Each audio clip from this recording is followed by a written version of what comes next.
It was still dark when I heard the truck. Not a car, not a neighbor's engine warming up in the cold. A truck, heavy and deliberate, pulling into my driveway at 6:30 on a Tuesday morning in November. I lay still for a moment, the way you do when something doesn't feel right but you haven't yet named what it is. Then I heard the voices. My daughter-in-law's voice, sharp and instructional, telling someone where to go. And underneath that, the low grunt of men moving things. I got up slowly. 67 years puts a certain weight on your mornings. I pulled on my robe and walked to the window, and what I saw outside on that frozen Ontario morning stopped my blood cold. There was a moving truck in my driveway, not parked at the curb. In my driveway, 2 men in gray uniforms were opening the back of it, and my daughter-in-law was standing on my porch with a clipboard pointing at my front door as if she owned it. Because, I would come to understand, that is exactly what she believed. My name is Gerald Whitmore. I was born in Sudbury in 1957, the son of a nickel miner who died at 53 with dust in his lungs and not a single regret on his face. I watched my father work every day of his life without complaint and without recognition, and I told myself I would build something that couldn't be taken away, something that would outlast the mine, outlast the foreman, outlast every man who ever told my father what he was worth. I moved to the Kitchener area when I was 22 with a second-hand pickup truck and a set of hand tools I'd bought at an estate sale. I started doing small landscaping jobs, driveways, lawns, snow removal in the winter, to keep the money coming. By the time I was 30, I had 3 crews and a small equipment yard on the edge of town.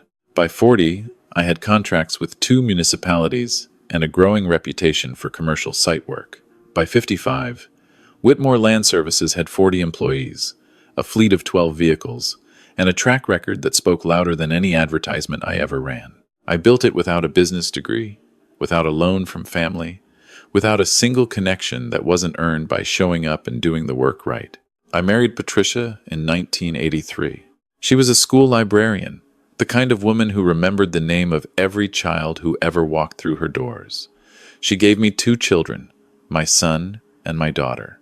She also gave me 32 years of honesty and steadiness, which turned out to be worth more than anything else I built.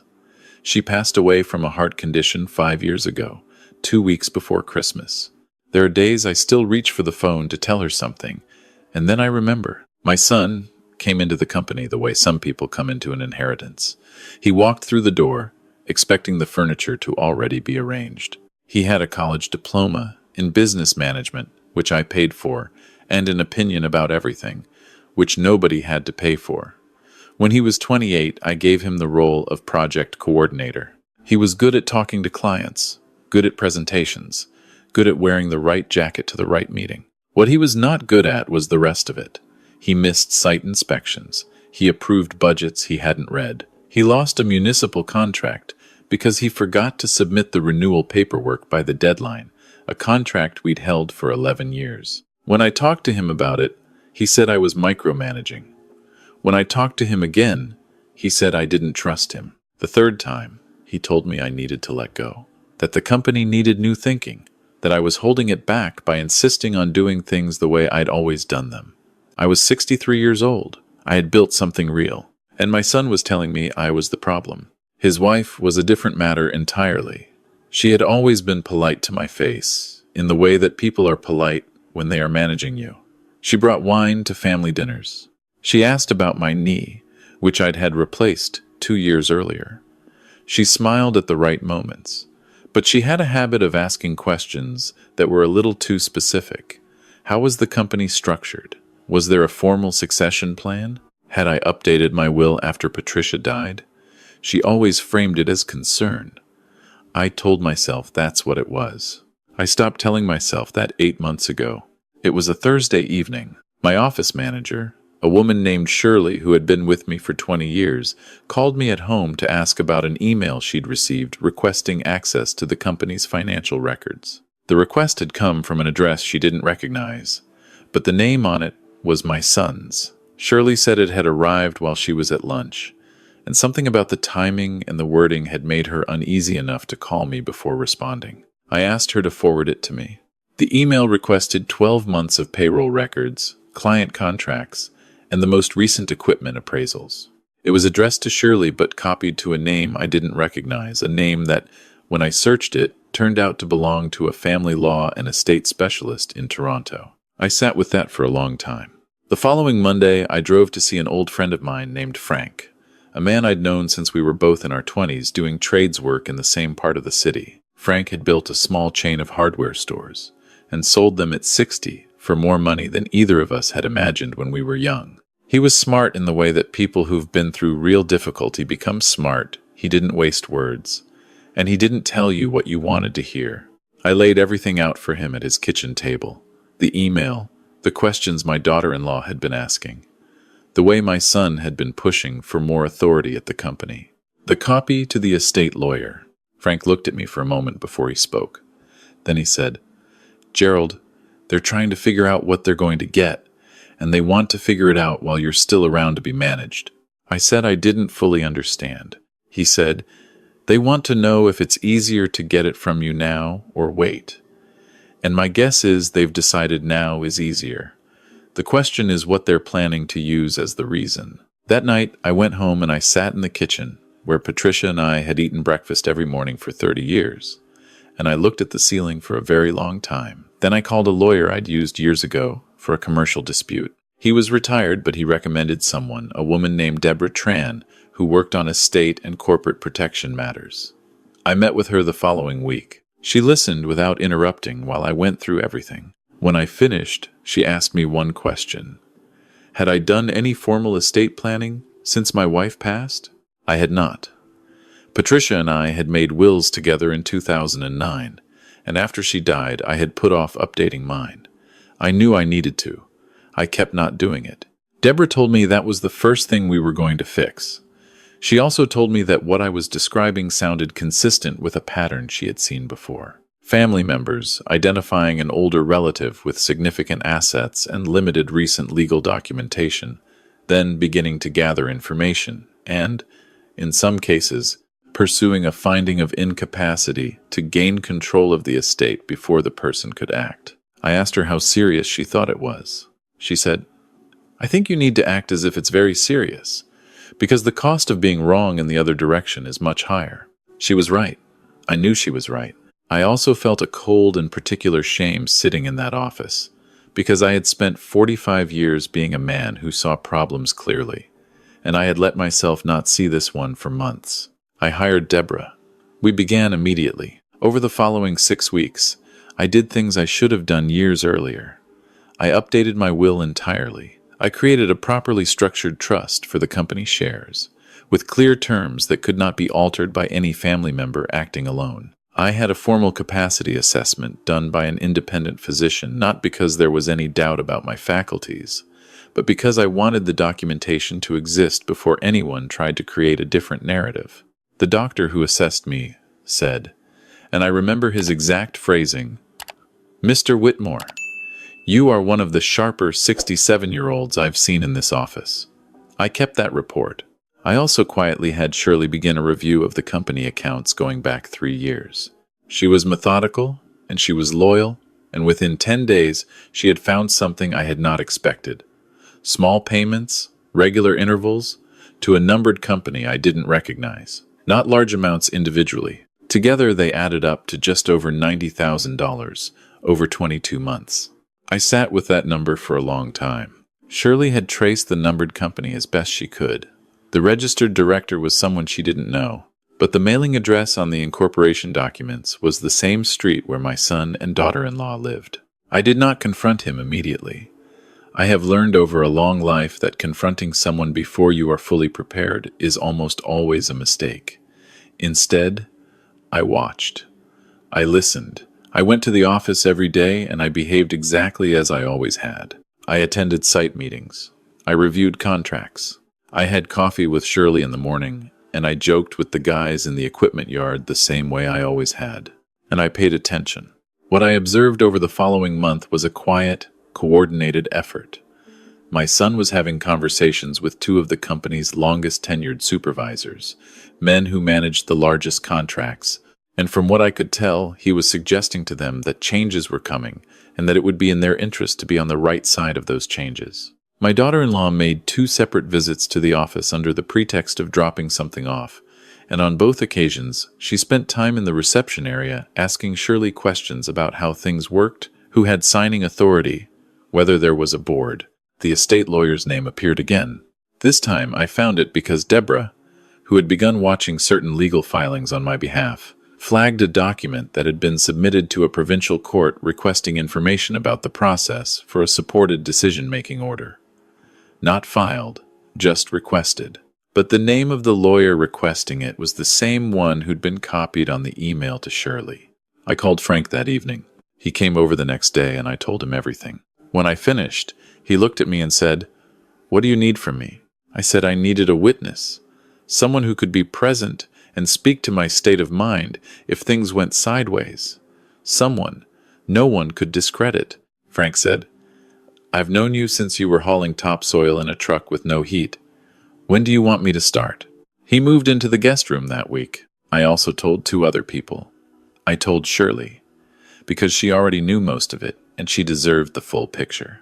And I told a man named Arthur, who had worked for me for 18 years, and who ran the day-to-day operations of the company with a steadiness that I relied on more than I ever said out loud. Both of them said the same thing without being prompted by me. They said, "What do you need us to do?" That is the kind of loyalty that takes decades to build, and that no amount of money can manufacture overnight. And then the morning truck arrived. I stood at the bedroom window watching my daughter-in-law direct 2 moving men toward my front door with a clipboard, and I understood with complete clarity that they had decided not to wait any longer. Something had changed. Perhaps they'd learned that I had seen a lawyer, or perhaps they'd simply decided their timeline needed to accelerate. Whatever the reason, they were here. On my driveway, before 7 in the morning, with a truck. I went downstairs and I opened the door before she could knock. She was startled. She recovered quickly. She was always good at recovering, and she gave me the particular smile she used when she was managing a situation. She said she and my son had been talking, and they felt it was time to have a real conversation about my living situation, that this house was a lot for one person, that they'd found a very nice seniors residence in Waterloo with excellent amenities, and that they wanted to help me transition in a way that didn't feel rushed. I looked at her for a long moment. Then I stepped aside and said, "Why don't you come in?" She came through the door. The 2 moving men stayed on the porch, uncertain. She called back to them to wait. I led her into the kitchen. Frank was already sitting at the table with a cup of coffee, which I had asked him to be doing. Deborah Tran was sitting beside him with a folder in front of her, and Shirley was at the counter, hands around a mug, watching.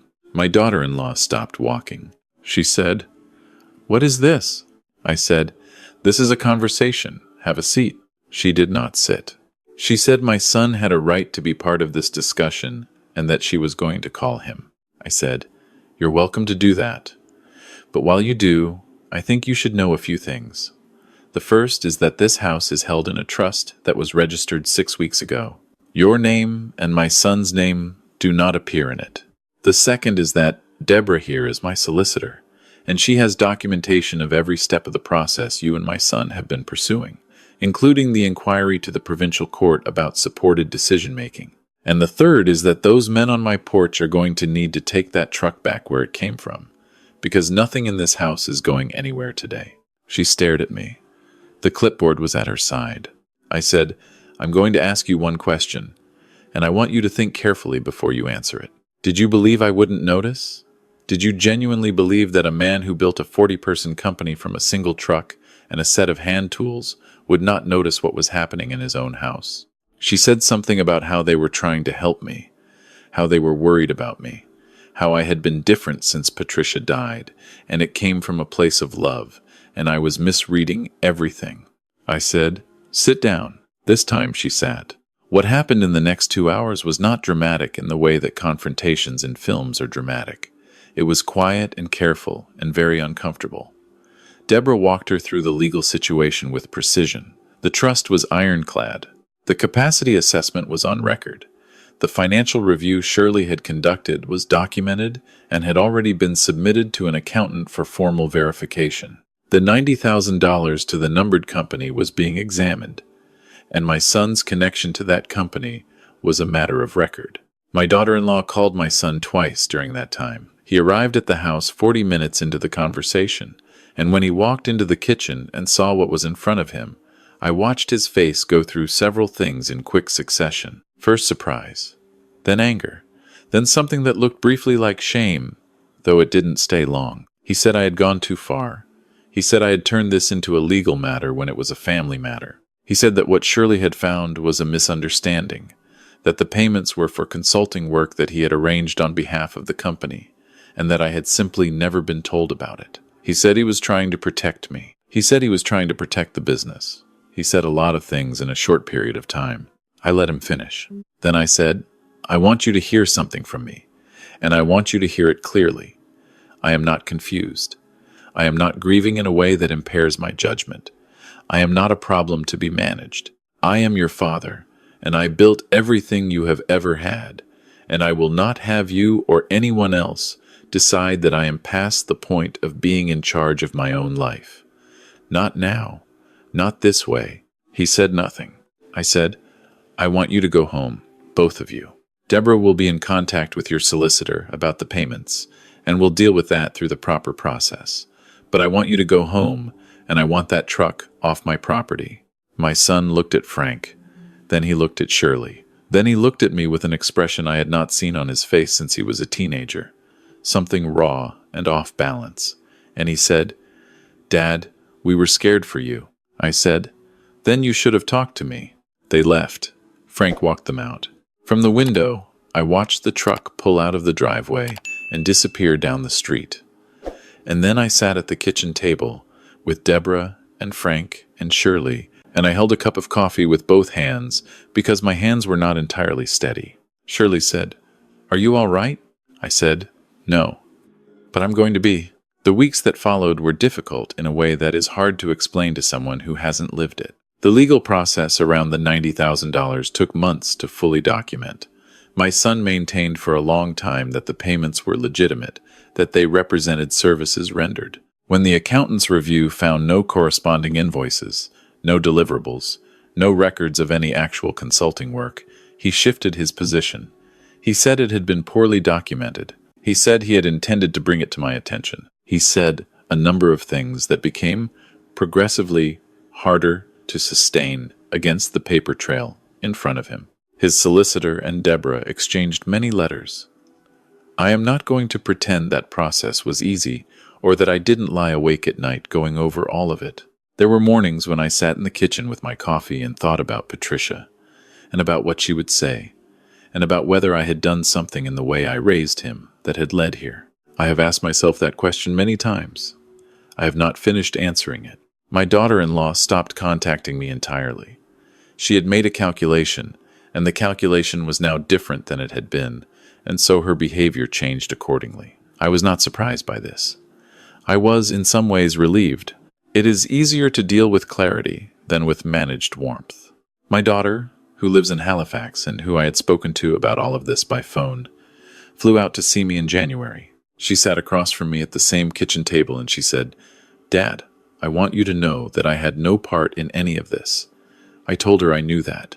She said she'd tried to warn me 2 years ago that something felt off, that her brother had said things to her about the company and about my age that had worried her, but she hadn't known how to bring it to me without causing a problem.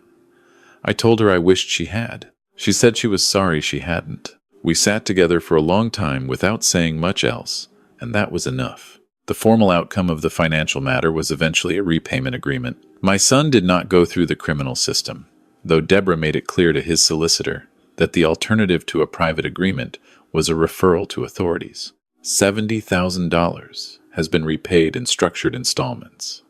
The remaining $20,000 is still outstanding. Whether it will be collected is, at this point, a secondary concern. He was removed from any formal role in the company.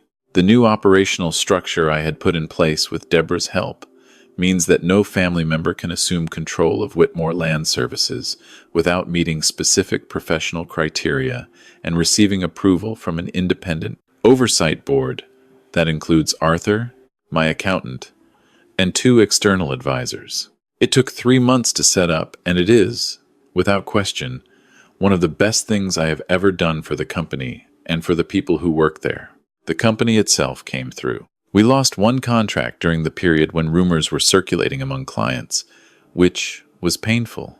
It was a commercial property manager we'd worked with for 7 years, but Arthur held the operations steady and surely kept the administration from losing a step. By spring, we had recovered the revenue and signed 2 new agreements. The 40 people who depend on Whitmore Land Services still have their jobs. I think about that when I am tired. Frank stayed at the house for 3 weeks in total. He didn't have to. He had his own life, his own routines, a wife who was patient with his absence, but who I knew missed him. One evening near the end of his stay, I told him that, and he waved it off the way he always waves things off. He said, "You would have done the same." I probably would have. That is not a small thing between 2 people who have known each other for 45 years. My son and I did not speak for 4 months. The first contact came through a text message, brief and careful, that said he wanted to talk when I was ready and that he understood if I wasn't. I did not respond for 2 weeks. Then I called him, not because I was ready exactly, but because I had decided that ready might not be a state I was going to reach on my own, and that waiting for it was its own kind of choice. The conversation was not easy. It was not the kind of conversation I had imagined when my children were small, and I thought about who they would become. He said things I believed and things I didn't entirely believe, and I said things that were true and probably some things that were harder than they needed to be. At the end of it, there was not resolution so much as a kind of mutual acknowledgement that we were both still here and that the alternative to continuing was worse. He has not been to the house. I have not been to his. We speak on the phone perhaps once every 2 or 3 weeks. I am told by my daughter, who is the thread between us now, that he is in counseling. I think that is probably the most useful thing he could be doing. His wife and I have had no contact since the morning of the truck. I do not expect that to change, and I have made my peace with that. There is one other thing I want to tell you about, because I think it matters more than the legal outcome or the financial recovery or any of the practical things that got sorted over those months. It was February, a Sunday afternoon, and I was in the shop behind the house, going through some old equipment records when my granddaughter showed up at the door. She's 16, my son's daughter, and she and I have always had the kind of relationship where she talks to me more freely than she talks to her parents, which is probably not unusual between grandchildren and grandparents. She stood in the doorway in her winter jacket and said, "Grandpa, can I come in?" I said, "Of course." She sat on the stool across from the workbench and watched me for a minute. Then she said, "Is it true that you and Dad aren't going to fix things?" I said I didn't know. I said I hoped we would, eventually, but that it was going to take time. She said, "Are you angry at him?" I said yes. I said I was also sad, and that both of those things could be true at the same time. She thought about that. Then she said, "Grandpa, can I ask you something about the company?" I said anything she wanted. She said, "When you started it, when you had just the one truck, were you scared?" I told her every day. She said, "How did you keep going when you were scared?" I told her that the fear and the going forward were never separate things for me. They happened at the same time, and after a while, you stop waiting for the fear to go away before you take the next step. You just take the step with it still there. She nodded like she was filing that away. Then she said, "I want to study environmental science. I was thinking maybe one day I could bring that into the company, if it's still there." I looked at her for a moment. This girl, who had Patricia's eyes, and who had been sent into the world at a complicated time without asking for any of it. I said, "It'll be there." She said, "Promise?" I said, "Come by this summer, and I'll show you how the estimating works. We'll start there." She smiled, and it was the first time in months that something in my chest loosened a little. There are things I know now that I didn't know 6 months ago, or that I knew in theory, but not in the way you know something when it has happened to you. I know that a person can love someone and still do them harm. My son did not stop loving me when he did what he did. I believe that.